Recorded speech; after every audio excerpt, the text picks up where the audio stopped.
Hi, this is Anthony Parent of IRSMedic, and welcome back. It's been a bit of time. We've had a little bit of adventure. We're here to give you some FATCA updates, and with me is our best guests, John Richardson and Keith Redmond.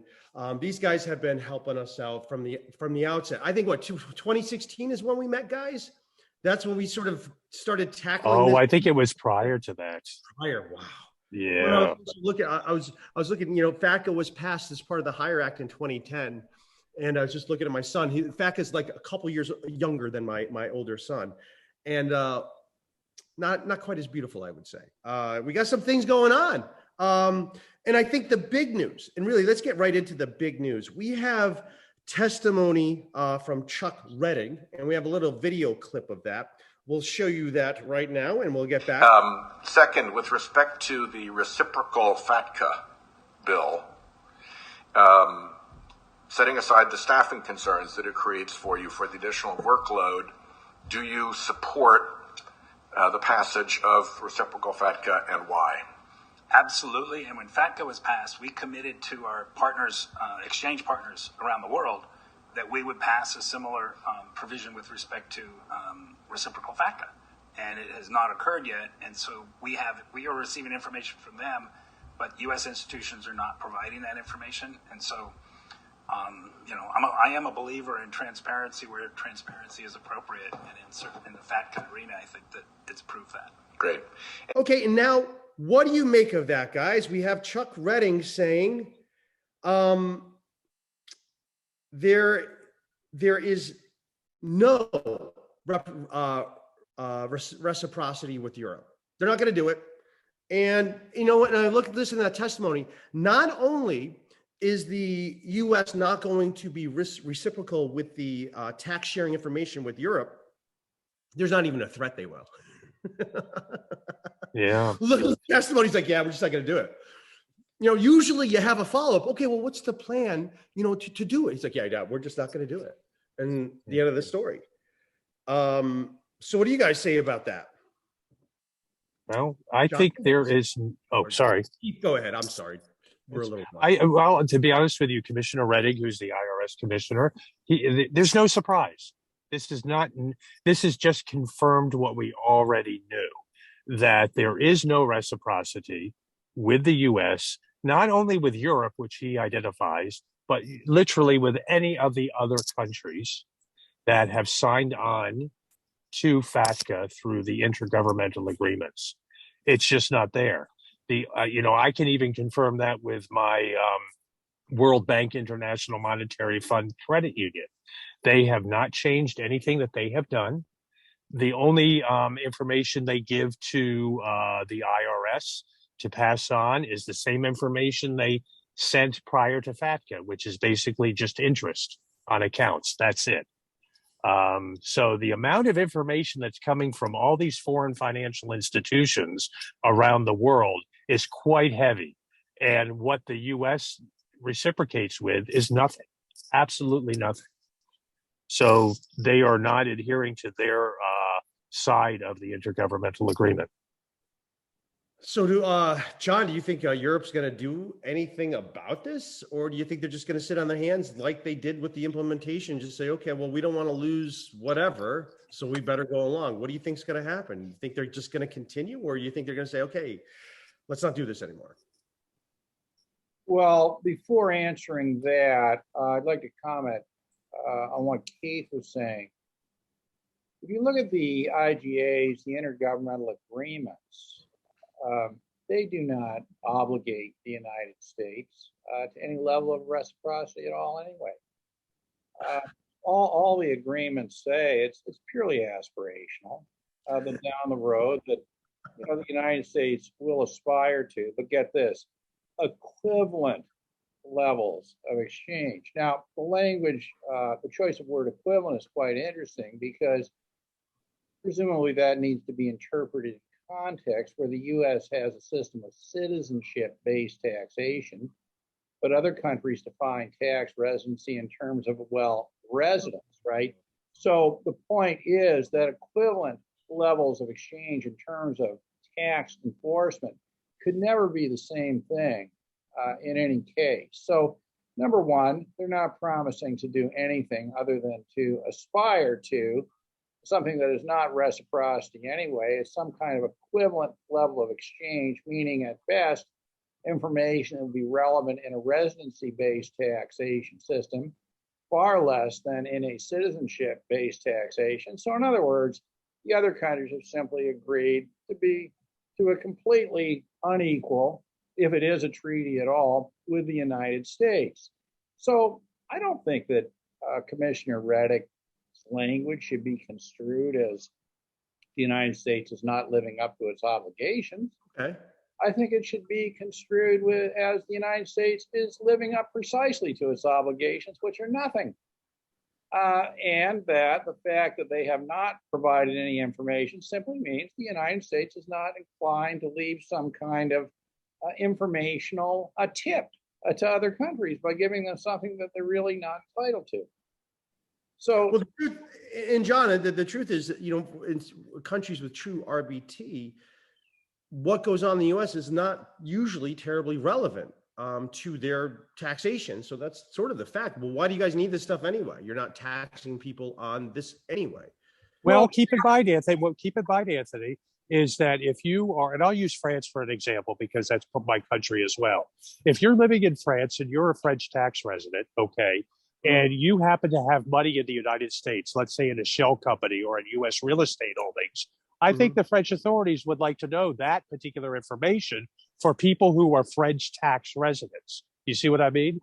So in that regard, that information would be of interest to them. But the U.S. is not going to do that.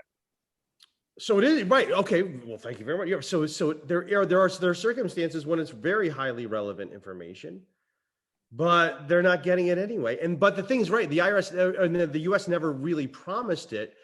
It was more like, you guys go first and we'll be right there with you. No, it was go. And I don't know, maybe we'll consider going in the future. No, I mean, let's be clear on what this is. I mean, I do not understand the focus on reciprocity. Now, reciprocity is something that has some relevance in the context of the CRS, the Common Reporting Standard, which is an automatic exchange of information among all the countries who sign that agreement. But FATCA is nothing like the CRS at all for a number of reasons. Well, starting with that, first of all, with the Common Reporting Standard, information is being sent from a country where somebody is not a tax resident to a country where they are a tax resident. So, for example, from Canada to, say, France. But with FATCA, you know, the information is being sent basically, or to put another way, under the CRS, information is being sent from a country where somebody does not live to a country where they do live, right? Okay. But with FATCA, what's interesting about it is that the overwhelming amount of information is information that's sent from a country where they do live, say Canada, France, what have you, to a country where they don't live, right? I mean, it's just, I mean. Right. Yeah. I didn't get that. Yeah, right. I see, right. It reminds me of that great scene in The Godfather. I mean, I think to understand U.S. taxation, probably the Godfather movie series should be required viewing before you even get into the tax code. But, you know, there's this great scene in The Godfather 1, and this reminds me very much of the signing of the FATCA IGAs, where, you know, I told him that either his brains or his signature would be on the contract, right?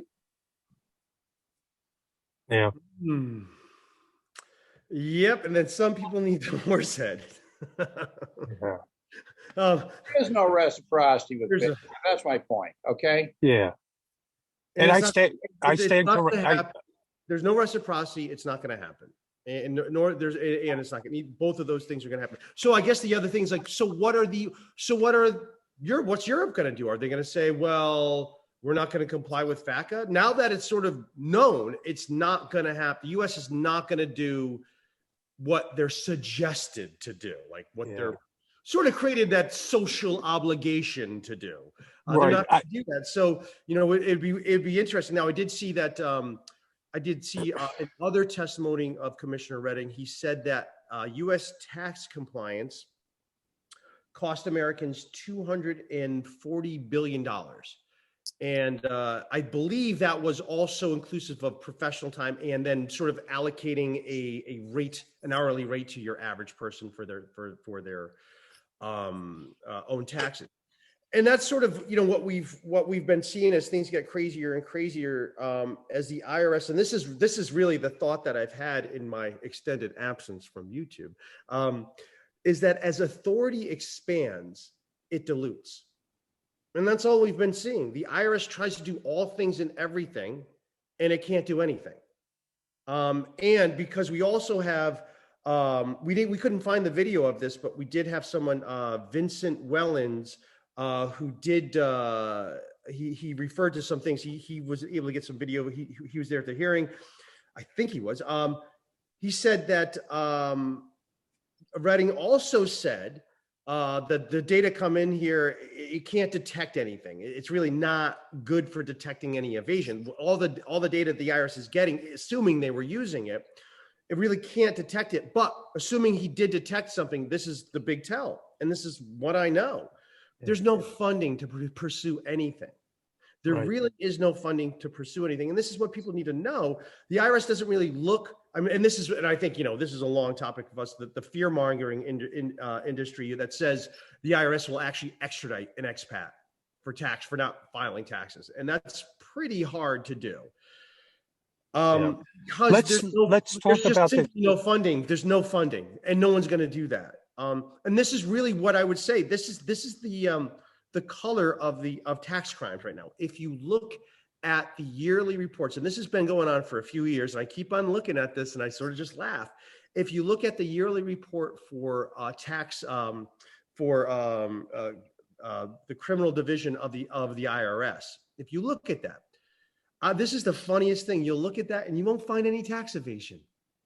You'll find in all their glowing stories about all the great things they're doing, they don't mention tax evasion. They mentioned all the other things these allegedly bad people are doing, from child trafficking and, money laundering and everything else they're doing, and drug dealing and murder for hire, all these really bad things.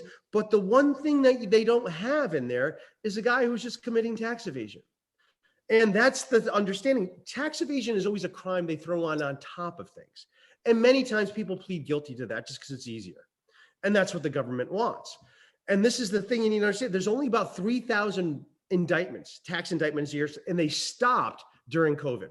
There was a few people I knew who really, really lucked out.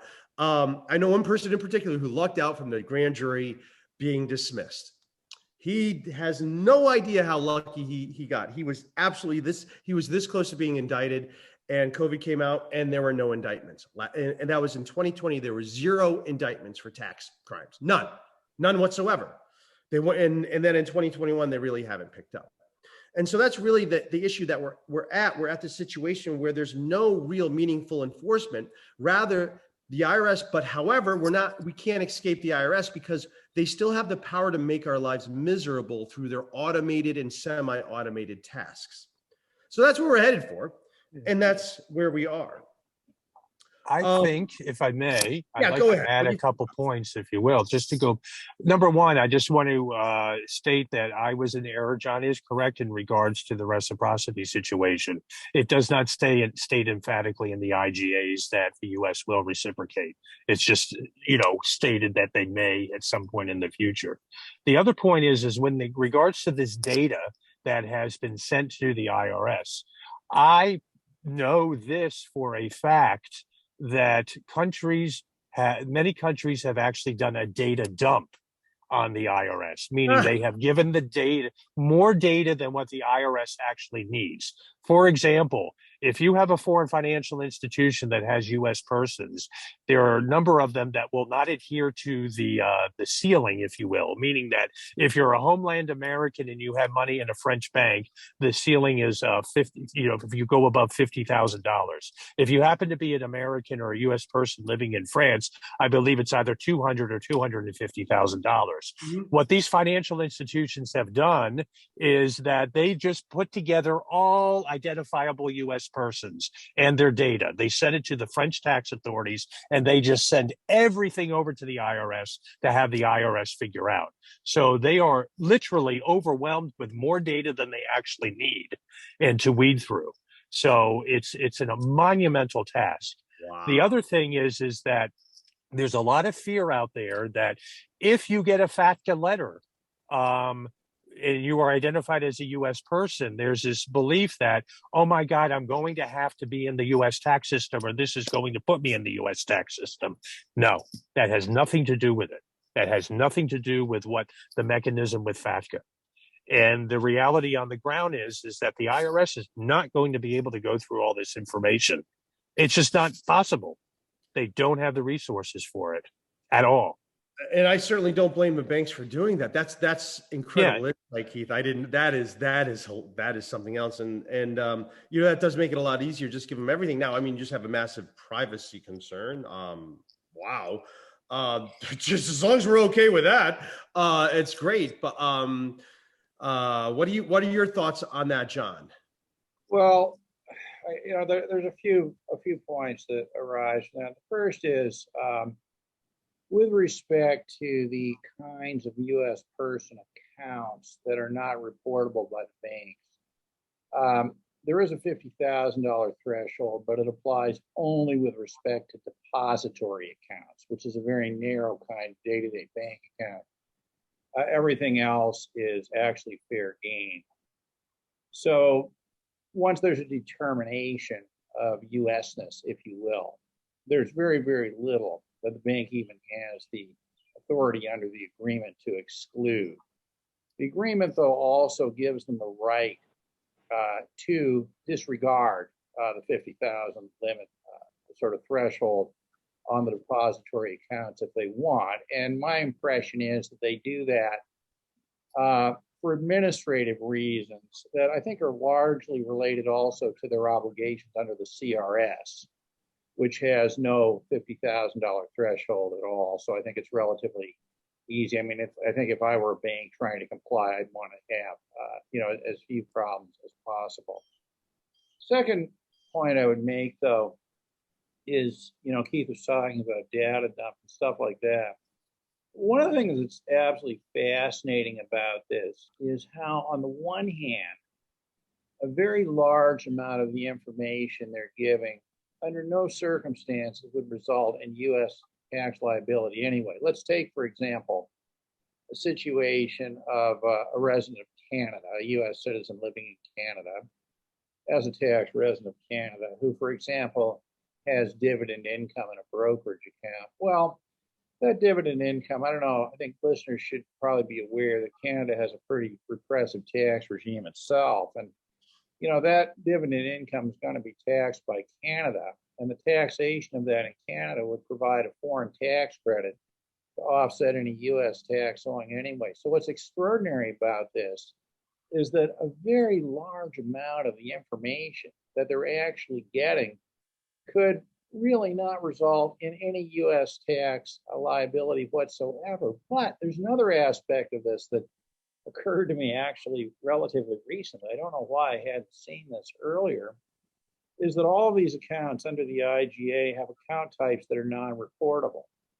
And they tend to be various kinds of retirement accounts. So for example, TFSA, for example, or an RRSP in Canada, TFSA would not be reportable as a registered account under the FATCA IGA. So the banks don't have to report, all right, the TFSA, the tax-free savings account. But what's fascinating about it is Canada doesn't tax that, but the US does. So while they're requiring the reporting of things that would result in no US tax liability, they're specifically excluding things that would result in U.S. tax liability. I mean, you cannot make this level of stupidity up.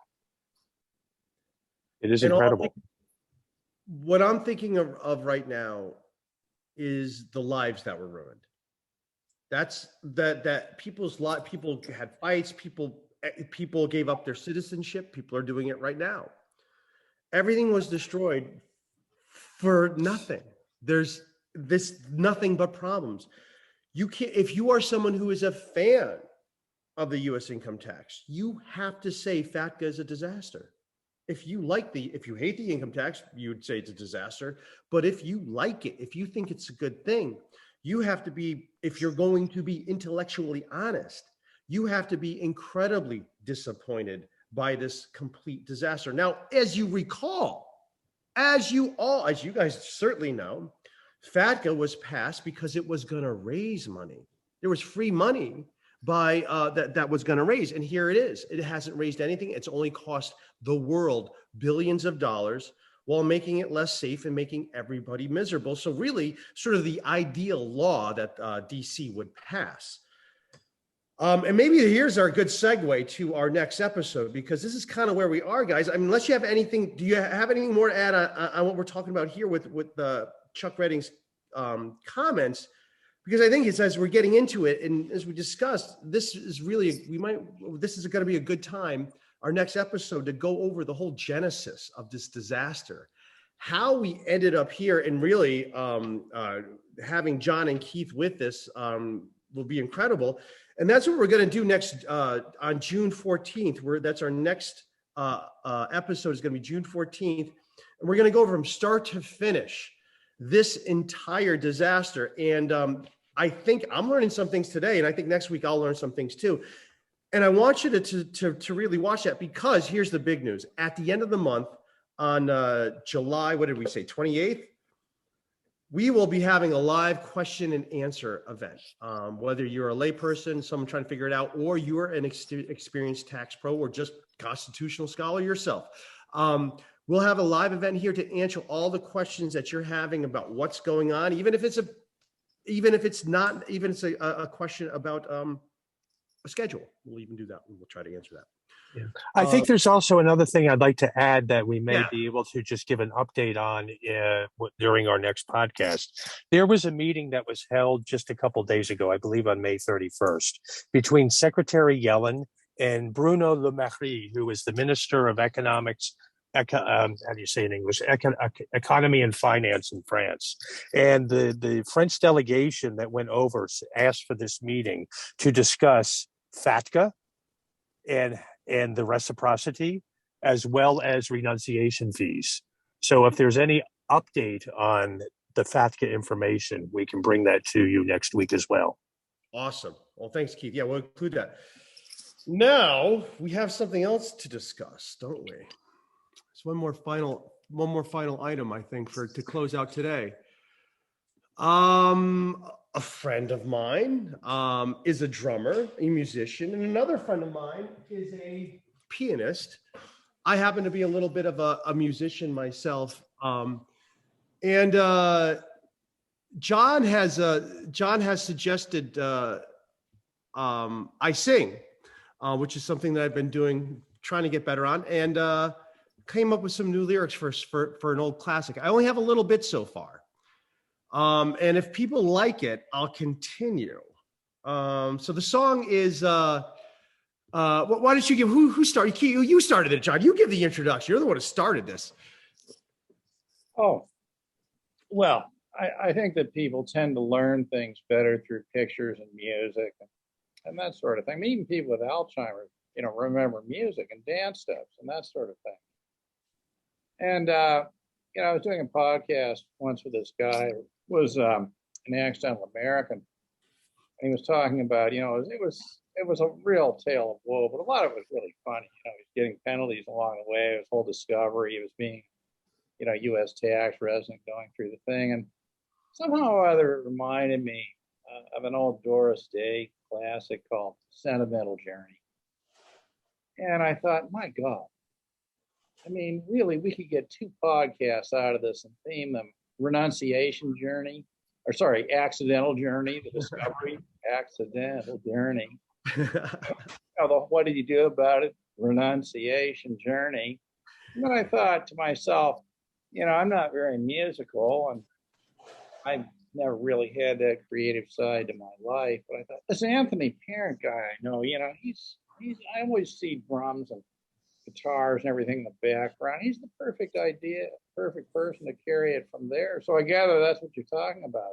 Yeah, that's what I'm talking about, man. Yeah, so that sort of set it off. And so giving new meaning to old music, right? Right. And I love the classes. I love singing classes. Now I have found, so John sent over some lyrics and I've been working on them. And I actually was, because I talked with a lot of accidental Americans and I know these people, they tell me their story, and you're talking to someone who really left America when they were a baby. I don't remember being there. I'm not American, but yet they're taxed as an American. I was not born a tax cheat. Really, I was not born a tax cheat. Yeah. I think you may, for the benefit of the audience, define what an accidental American is. So that way people who are listening might not know. Here we go. Right. So an accidental American is someone who's born in the U.S., leaves the U.S., lives their life in France or anywhere around the world. Then all of a sudden says, hey, you're a U.S. person. They get a FATCA letter. Say, hey, you better get in the U.S. system or do something here because your taxes are, you're subject to worldwide taxation. There is, by the way, an exception, and this is I learned from my friend John Richardson. There is an exception for children of diplomats, but otherwise, because that would be very common. Otherwise, but if you're doing support for the UN, you're probably, your kids can get stuck being an accidental American, which is a real hassle because while it wouldn't really affect your day-to-day life, it affects it in one way: banking. And you can't. That's the problem. So that's sort of how this thing can make your life hell and make you not be able to get a house with your wife, or maybe not be able to get a job. I mean, this is crazy stuff. So the tragedy of being an accidental American. And so that's what this song that we are working on is about. Now I found an arrangement for it and I'll start it. This is Frank Sinatra's arrangement for Sentimental Journey. And I'll sing a little bit to see if there's anything here. But here we should start it. You guys are going there. I was a baby when I left New York City. My mama brought me home to Paris. I was a baby when I left New York City. Au revoir, États-Unis. I got more lines. I think. Hold on. Got a letter from my wife's corner banker about my American criminality. I was born a humble tax. I got way behind on that one. Well, you know what? Let's see what the audience reaction is before I invest anything more on that. Well, I got to stop it. There we go. Accidental Journey. I got a little behind. Yeah. Well, you know what? If I get one thumbs, that's all the encouragement I need. Trust me. If I get one thumb, and it could be from one. Oh, I got it. I got my one thumbs up. I'm going to be working on it more. I have the other one too. And two. And I'm sure Keith has two up as well. All right. Well, this is awesome. And guys, thank you so much for coming back on here. We're going to be getting going because I think that and I could see from the comments that we're getting, people are really, really concerned and want to know what's going on. Right. Reach out. And really what we're trying to do here is build the community. And so anyone who wants to reach us, I will share our email addresses. Look for those below, the email addresses to reach out to us with whatever questions. And this is what I tell people. And I got a really awesome email. The last time I said this, I got a really awesome email. I said, look, I get it. I already get spam. I'd like to get good emails too. So my email address is aparent@irsmedic.com. And Keith and John, I'm going to give their links to how to reach them below. And I really want to hear from you. I heard, and by the way, we do have one viewer who is an incredible producer, and I was a guest on his podcast. So a lot of musicians, a lot of smart people like music. I think that's the way it is. So join us next Tuesday, June 14th, with IRSMedic, and be sure to subscribe so you don't miss that. And again, look for that Q&A on June 28th. This is Anthony Parent for IRSMedic. John Richardson, Keith Redmond, thank you once again for joining us.